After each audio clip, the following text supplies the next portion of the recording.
In a quiet village far from the flashing cameras, far from the polished studios and the buzzing noise of the entertainment world, grief has a sound.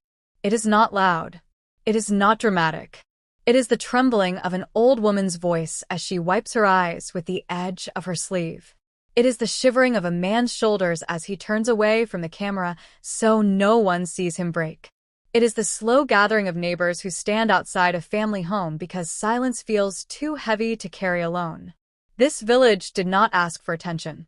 It did not prepare for journalists, fans, or investigators. But grief has a way of pulling the world toward it, and injustice has a way of turning even the quietest places into centers of a storm. In this place where Yumenlong once walked as a child, where he laughed, ran barefoot, and grew into the man the world would later adore, people now gather with one painful question. How could this happen? They remember him not as the star on their screens, not as the actor with millions of fans and an unimaginable future, but as the boy who greeted elders politely, who ran errands for his mother, who visited during holidays and never returned home without gifts for the children in the neighborhood. They remember the warmth that settled over his face when he smiled, long before fame carved new shapes into his life and career. When news of his death reached them, it settled on the village like a flood of cold air. People say the crying started before the words fully formed. They say one relative fainted. They say the younger children were confused because they had just watched him on a screen the night before. They say no one believed the message at first. Fell from a building? Accidentally? After drinking? The words felt too incomplete, too clean, too simple. Injustice always begins with simplicity. It is easier to package tragedy into a small explanation. But villages do not forget people easily, especially not those who carry the pride of a whole community on their shoulders. So the questions began. Quietly at first, then growing louder as more unsettling details emerged. Rumors, leaked messages, missing footage, conflicting reports, and most haunting of all, the eerie silence from the people who were with him that night. The relatives gathered in small groups. Some cried openly, others whispered anger under their breath. It is a strange thing, they said, that a man who feared so little in their presence could have been afraid in the final days of his life. It is strange that someone as grounded as Yumenlong would suddenly seem surrounded by shadows no one could name.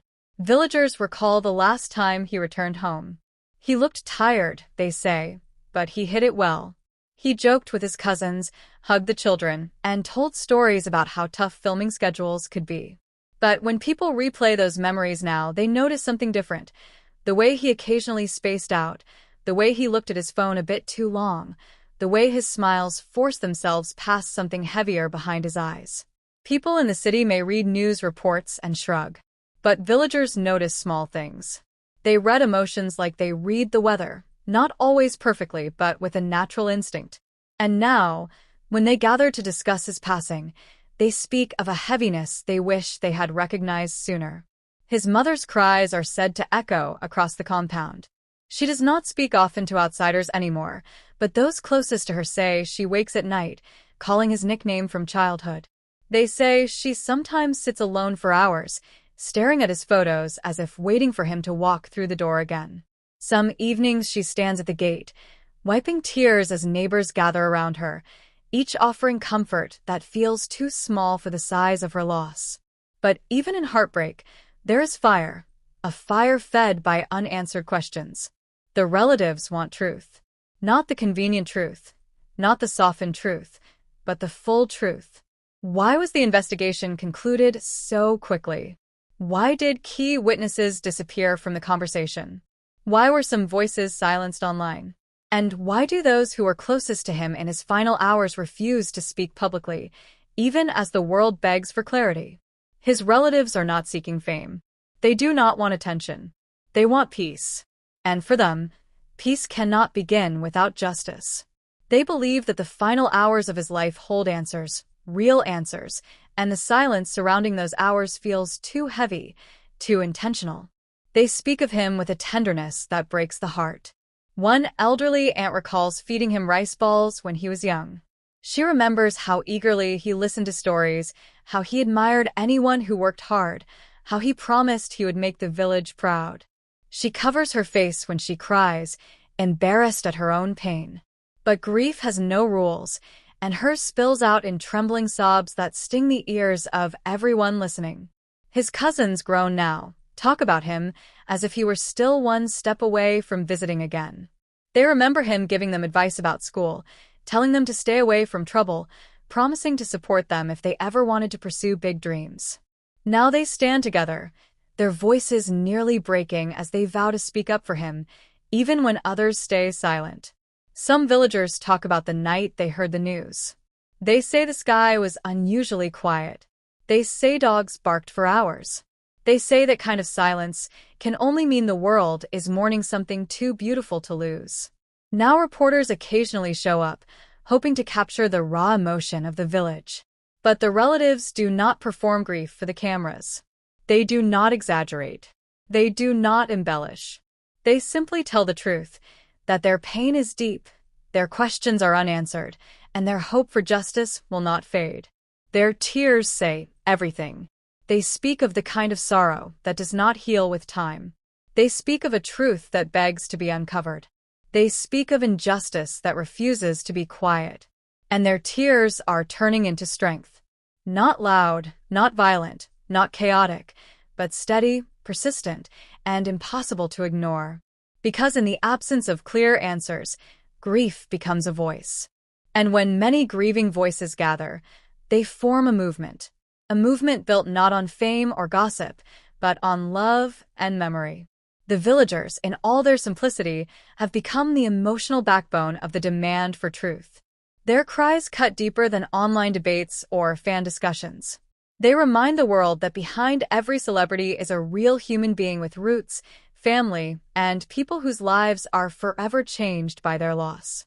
Every time another inconsistency appears, every time the story shifts, every time a rumor is debunked or a new detail emerges, the relatives gather again, trying to piece together the truth. They sift through information with the determination of people who refuse to let someone they love be forgotten or misunderstood. Neighbors say the nights in the village feel different now. Quieter, heavier. Some say they still expect to see him walking up the path during festivals, smiling and waving like he always did. Others leave candles outside their homes, lighting the paths he once walked. The first part of the tragedy, the moment the village heard the news, still lingers like a shadow that refuses to move. People say it began with a single phone call, a shaky voice that could barely form the words. But even before the call ended, the weight of the message had already spread through the household like smoke from an unseen fire. Someone cried out in disbelief. Someone else dropped to the floor. And then, as if carried by the wind itself, the cries reached the neighbors, who rushed over without even putting on their shoes. It wasn't the type of crying that comes from shock alone. It was the kind of crying that comes from the soul, the kind that makes the body shake and the voice disappear.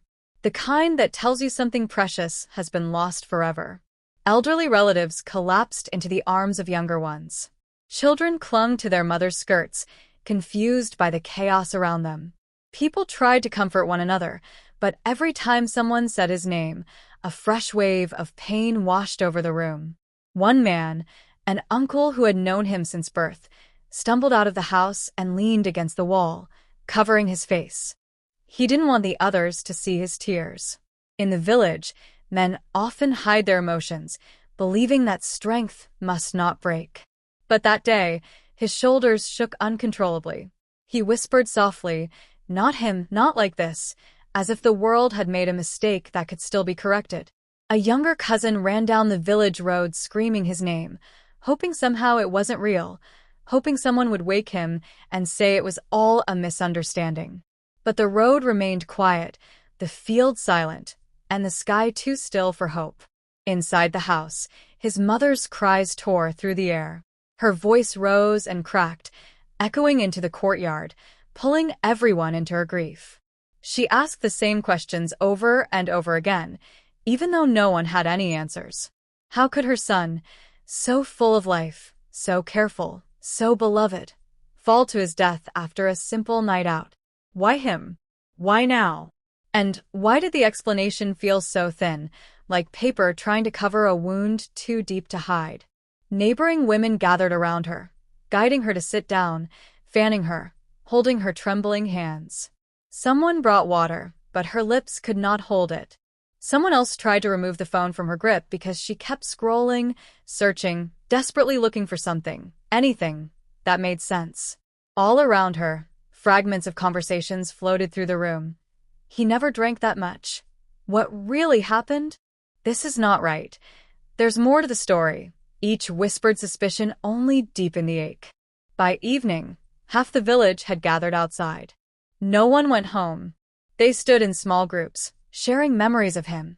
The boy who used to chase chickens in the yard, the teenager who carried heavy loads for the elderly, the young man who always came back smiling even when the city was exhausting him.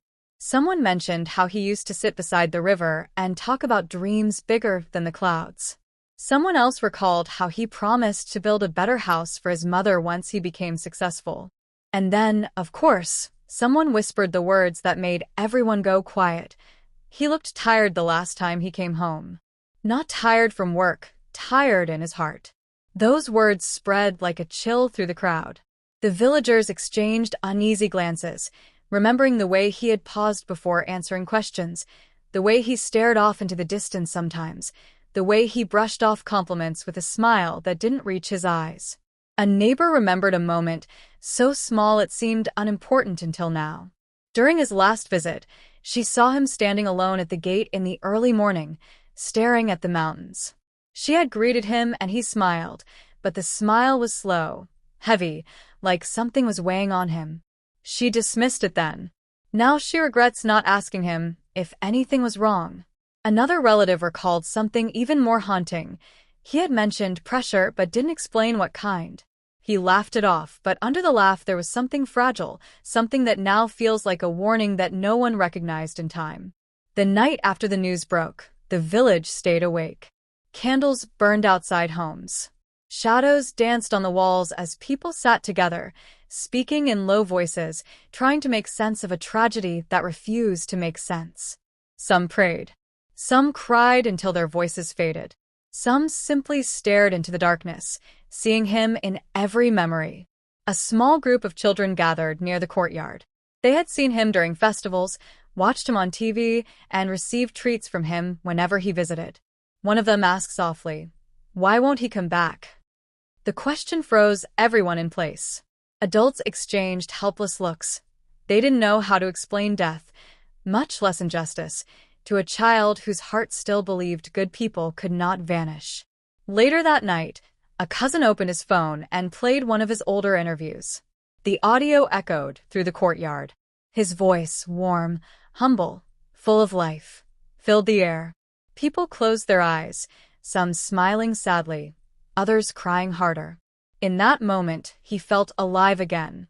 But the moment passed too quickly, leaving behind an emptiness impossible to describe. As dawn approached, the sky turned pale and cold, matching the mood in the village. With the new day came new questions. Why were people who were with him silent? Why were details missing? Why did testimonies conflict? Why were rumors spreading faster than truth? Why did everything feel incomplete? The villagers didn't know much about the entertainment world, but they knew enough about human behavior to sense when something was wrong. And something about this case felt deeply wrong. The story felt trimmed, edited, rearranged to fit a narrative that didn't match reality. And so their grief began transforming into something powerful, a determination that no matter how big the world outside became, they would not let his memory fade into confusion or lies. His village became the emotional heartbeat of the entire movement. Their tears were not just for loss. They were a cry for truth. A cry that said, he deserved better. A cry that echoed far beyond the mountains, reaching fans, journalists, and strangers who felt the injustice on their screens. Their grief had a sound. But now, their demand for truth has a voice. And that voice is growing stronger, refusing to let silence bury the answers they know exist somewhere in the shadows of his final night.